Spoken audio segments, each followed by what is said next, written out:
Barrez-vous! Aux États-Unis ces derniers jours, l'American Way of Life a pris une drôle de tournure. Honte à vous, honte à vous! Des manifestations d'une rare violence, jour et nuit. Confrontation entre agents de l'ICE, la police de l'immigration, et ses opposants. Voilà ce que ça donne quand on vient au Minnesota. Ici, un agent sort même son arme pour quitter la zone. L'image d'une Amérique au bord de la crise de nerfs. Une guerre civile se prépare aux États-Unis et elle sera causée par Donald Trump et son obsession pour l'immigration. Depuis le début du mois de janvier 2026, les manifestations contre l'US Immigration and Customs Enforcement, en abrégé ICE, on parle des manifestations contre la politique migratoire excessive, agressive, tellement violente du second mandat de Donald Trump. Ça prend de l'ampleur, ça prend des ampleurs terribles et c'est croissant aux États-Unis. Pour Immigration and Customs Enforcement, l'acronyme du service de l'immigration et des douanes des États-Unis est dorénavant connu dans le monde entier. Pour ses arrestations musclées, ses méthodes d'intimidation décriées, ses renvois massifs vers des prisons hors États-Unis et enfin par les mobilisations de masse qu'il provoque. Ce mouvement s'inscrit dans une dynamique de rupture avec un net point d'accélération après deux événements précis qui ont profondément choqué l'opinion publique. Les tirs mortels sur une femme, Renee Good, le 7 janvier, puis sur Alex Pretty le 23 janvier à Minneapolis. Sur cette vidéo amateur, des agents d'ICE, la police de l'immigration, se dirigent vers un véhicule SUV. Celui-ci redémarre et opère un brusque virage quand plusieurs coups de feu sont tirés. Le véhicule percute une autre voiture quelques mètres plus loin. La conductrice, âgée de 37 ans, décède sur le coup. Les images amateurs, cet homme semble filmer une intervention de l'ICE, la police de l'immigration. Un agent pousse une femme à terre. Il tente alors d'intervenir, puis se fait asperger de gaz lacrymogène. Plusieurs agents l'encerclent, luttent pour le mettre au sol et le maîtriser. Au bout de quelques secondes, des coups de feu retentissent.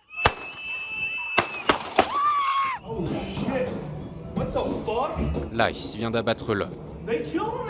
À partir de là, la contestation change d'échelle. Elle ne se limite plus à des marches symboliques, mais combine désormais des veillées commémoratives, des grèves généralisées, des boycotts économiques et des actions directes, tout en donnant lieu par moments à des affrontements avec les forces fédérales, marqués par l'usage de gaz lacrymogène et de munitions non létales. C'est non létal pour le moment. Minneapolis s'impose rapidement comme l'épicentre de cette mobilisation. Dans une ville déjà marquée par l'héritage des protestations de 2020, les manifestations s'enchaînent quotidiennement malgré des températures extrêmement bas, parfois même moins 11 degrés, vu qu'ils sont en hiver. Des marches massives traversent le centre-ville. Des veillées aux bougies sont organisées sur les lieux même des tirs. Des routes sont bloquées et une grève généralisée paralyse l'activité économique avec des écoles et des entreprises même qui sont obligées de fermer leurs portes. Des dizaines de milliers de personnes se rassemblent, scandant des slogans, chantant, allumant des bougies et tentant parfois même d'empêcher physiquement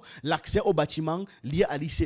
Dans ce contexte, l'annonce selon laquelle le commandant local de l'ICE, Greg Bovino, aurait été appelé ou donc aurait quitté la ville le 26 janvier, c'est perçu par de nombreuses manifestations comme une victoire symbolique. Il est parti, ce qui renforce l'idée que la pression de la rue peut produire des effets concrets. Donc, ça renforce la pression de la rue. Mais le phénomène ne reste pas cantonné à Minneapolis. À l'échelle nationale de tous les États-Unis d'Amérique, il y a la mobilisation qui se propage et très rapidement. Depuis mi-janvier, plus d'un millier d'événements sont recensés dans tout le pays. Le 20 janvier, date d'anniversaire de l'investiture de Donald Trump, des arrêts de travail, des fermetures d'écoles et des actions coordonnées ont eu lieu dans plusieurs États. Entre le 23 et le 25 janvier 2026, de nouvelles mobilisations nationales se sont organisées. Les slogans ont été scandés et affichés, ce qui traduit clairement la radicalité croissante du discours. Des mots d'ordre comme abolis ICE, fini ICE, ICE dehors ou encore ICE dehors pour toujours. Ces mots sont revenus en permanence, en boucle,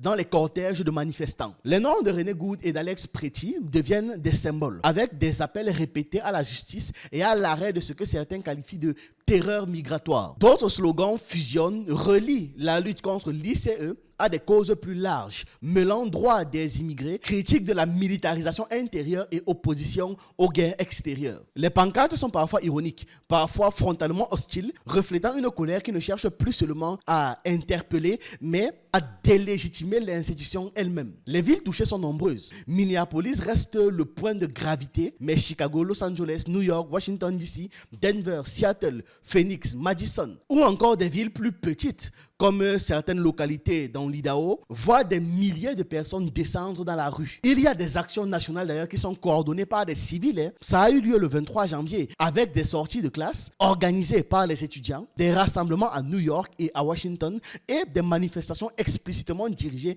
contre les centres de détention qualifiés de cages par les organisateurs. La diversité des participants est l'un des éléments les plus marquants de cette séquence globalement. On y trouve des habitants des quartiers directement visés par les raids, des familles entières, des voisins solidaires. Les communautés immigrées sont fortement représentées, notamment latino-américaines, asiatiques et africaines. Les jeunes et les étudiants jouent un rôle central. Des travailleurs syndiqués, notamment dans la santé et les services, s'engagent dans les grèves et les rassemblements. Des militants de longue date, héritiers par exemple directs des mobilisations de 2020, apportent leur expérience de l'organisation de masse. Des célébrités et des influenceurs interviennent publiquement, appelant les élus à agir. Des vétérans et des anciens militaires prennent aussi la parole. Certains dénoncent ouvertement les méthodes de l'ICE.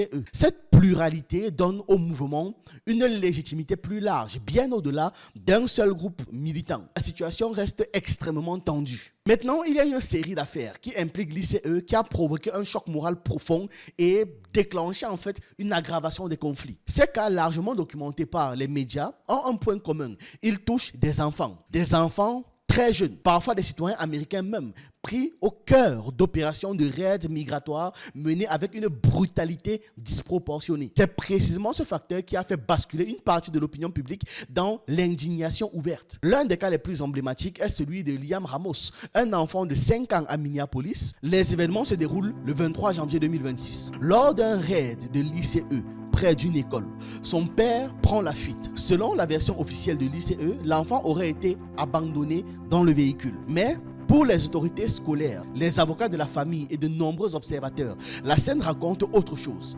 L'enfant est amené par les agents masqués et conduit dans un centre de détention où il reste pendant plusieurs jours. Très vite, les accusations émergent. L'enfant a été utilisé comme un appât, un moyen de pression pour forcer le père à se rendre ou pour permettre une fouille du domicile. Une vidéo montrant des agents amenant le garçon fait le tour des réseaux sociaux et cumule des millions de vues. Des responsables politiques comme Alexandre Ocasio-Cortez parle ouvertement de kidnapping d'un enfant citoyen. Donc les hashtags Liam Ramos, Free Liam Ramos explosent et l'affaire devient un symbole national. Quelques jours plus tôt, dans le Minnesota également, un autre événement choque profondément. Lors d'un raid dans un quartier résidentiel, il y a une famille qui tente de quitter les lieux en voiture. Les agents fédéraux de l'ICE bloquent le véhicule et lancent des flashbacks et les gaz lacrymogènes à l'intérieur de la voiture. Un bébé de 6 mois dans la voiture se trouve donc exposé au gaz. Il cesse de respirer, de la mousse commence à sortir autour de la bouche du bébé. Donc il doit être transporté rapidement en urgence à l'hôpital par des équipes médicales. Quelque temps après, une vidéo filmée par le père de l'enfant dit que l'enfant est mort. La vidéo devient virale aussi. Face à l'indignation, le Department of Homeland Security publie un message sur les réseaux sociaux pour minimiser l'incident avant de supprimer le message sous la pression populaire parce qu'ils étaient accusés de mentir. Les images, elles, montrent clairement l'utilisation des grenades assourdissantes et l'évacuation médicale du nourrisson. Un autre cas, tout aussi glaçant, concerne un enfant de 6 ans laissé seul dans la rue en plein hiver. Lors d'un raid, le père est arrêté. Il supplie les agents de pouvoir appeler sa femme pour que quelqu'un vienne récupérer l'enfant. La demande est refusée par les agents de l'ICE. Les agents repartent donc en laissant le garçon là sur place en pleurs, seul sur le trottoir, par des températures glaciales. Une courte vidéo montrant l'enfant abandonné circule massivement en ligne. Là encore, le choc ne vient pas seulement de l'arrestation du parent, mais du sentiment que la protection élémentaire d'un enfant a été totalement ignorée. À Minneapolis toujours, des agents de l'ICE entrent de force dans un domicile sans présenter de mandat. Ils pointent leur leurs armes sur des enfants, dont un adolescent en short et en sandales. Le jeune est menotté puis relâché après que sa mère hurle qu'il est citoyen américain et qu'elle parvient à le prouver, évidemment. La vidéo où l'on voit des enfants terrorisés face à des agents armés est partagée des centaines de milliers de fois, accompagnée des messages dénonçant une politique de la terreur. Tous les cas que je viens de citer sont très médiatisés, mais ce n'est que la partie visible d'un phénomène plus large. Des enquêtes révèlent que des centaines d'enfants, y compris des citoyens américains, ont été placés dans des abris de fortune fédéraux après des raids, parfois séparés de leurs parents pendant des jours voire des semaines. Des accusations d'abus et de négligence circulent. D'autres affaires montrent des parents déportés par erreur, laissant leurs enfants derrière eux sans solution immédiate. Chaque nouveau témoignage, chaque nouvelle vidéo renforce l'idée que le système est devenu incontrôlable et donc hostile aux populations. Ce qui rend ces événements explosifs, ce n'est pas seulement leur violence, mais c'est leur dimension symbolique. Aux yeux de nombreux Américains, l'ICE ne frappe plus seulement des migrants en situation irrégulière, mais des enfants, des familles, parfois des citoyens. La frontière entre l'application de la loi et l'abus de pouvoir disparaît. Et dans l'imaginaire collectif, une ligne rouge est franchie. La ligne qui protège l'enfance, même dans les contextes les plus durs. Ces exactions médiatisées fonctionnent comme un accélérateur de crise. Chaque vidéo virale élargit le cercle de ceux qui se sentent concernés. Chaque démenti officiel contredit par les images affaiblit la crédibilité de l'État. Et chaque enfant impliqué transforme un débat politique en scandale moral. Si cette dynamique se poursuit, les batailles dans la rue seront de plus en plus violentes. Ce qui rend la situation actuelle potentiellement explosive aux États-Unis, ce n'est pas un seul facteur isolé, mais c'est l'addition de plusieurs dynamiques dangereuses qui se renforcent mutuellement. D'abord, il y a une radicalisation du pouvoir exécutif incarné par Donald Trump qui transforme une question administrative, c'est-à-dire l'immigration, en combat idéologique et sécuritaire. L'ICE est devenu le bras armé intérieur chargé d'imposer une ligne politique par la force, la violence et les massacres. Quand une partie significative de la population commence à voir l'État non plus comme un arbitre, mais comme un adversaire, on entre déjà dans une zone historiquement instable. Ensuite, il y a la perte progressive de légitimité morale. Les États-Unis peuvent survivre à des lois dures, mais le pays vacille quand les images contredisent le discours officiel. Or, ici, des vidéos virales montrent des enfants arrêtés, séparés, menacés par les armes, exposés à des gaz et éliminés. Peu importe ce que disent les communiqués, dans l'opinion publique, une ligne symbolique est franchie. L'enfance est une frontière sacrée. Quand l'État apparaît comme celui qui la viole, qui viole cette frontière sacrée-là, même indirectement, la colère dépasse les militants et touche les familles, les voisins, les travailleurs, les vétérans. C'est à ce moment-là que le conflit cesse d'être une politique pour devenir existentiel. Troisième élément clé, c'est la polarisation totale du discours. Trump ne reconnaît aucune faute asymétrique. Il parle d'invasion, d'insurrection, de radicaux. Cette rhétorique transforme toute critique en ennemi intérieur en fait. Quand un pouvoir refuse d'admettre des abus et répond uniquement par l'escalade, la rue se radicalise en réponse. Même si elle reste majoritairement non violente au départ, chaque mort, chaque vidéo, chaque démenti contredit alimente une spirale où chacun se convainc que l'autre camp ne comprend que la force. C'est là qu'apparaît le risque de fragmentation interne typique des guerres civiles. Une guerre civile ne commence pas forcément avec des lignes de front ou alors des armées rebelles. Elle commence quand l'autorité centrale n'est plus reconnue comme légitime par une partie du pays, quand des villes, des États, des communautés refusent de coopérer, quand les forces fédérales sont vues comme une occupation, comme une force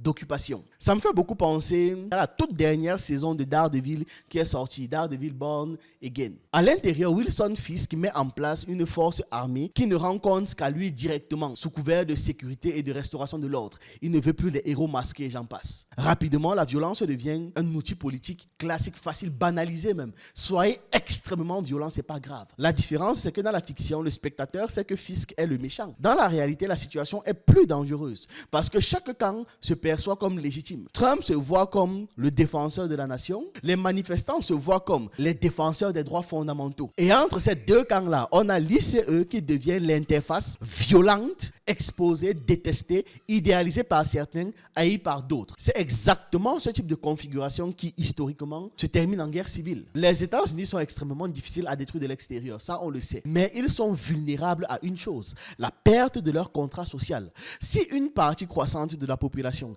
considère que l'État fédéral n'est plus un garant de la justice, mais un instrument de coercition idéologique, alors la logique de confrontation devient auto-entretenue. Ça s'auto-entretient. Vous énervez tel qui vous énerve, qui énerve tel, et ça monte comme ça. Et plus Trump va personnaliser cette politique migratoire, plus ça va s'envenimer et toucher d'autres éléments que la migration en elle-même. C'est pour cela que la situation est dangereuse. Tous les ingrédients d'une guerre civile sont réunis. Violence symbolique, mort civile, enfants impliqués, discours de déshumanisation, forces armées politisées, rupture entre le centre et les périphéries et incapacité du pouvoir à reconnaître ses propres excès. Ce genre de cocktail n'explose pas toujours d'un coup. Mais quand il explose, il est déjà trop tard pour dire que personne n'avait vu le feu arriver. Voilà, c'est ce que j'avais à partager avec vous dans cette vidéo. Dites-moi ce que vous en pensez en commentaire. Abonnez-vous, likez, partagez. On se retrouve une prochaine fois.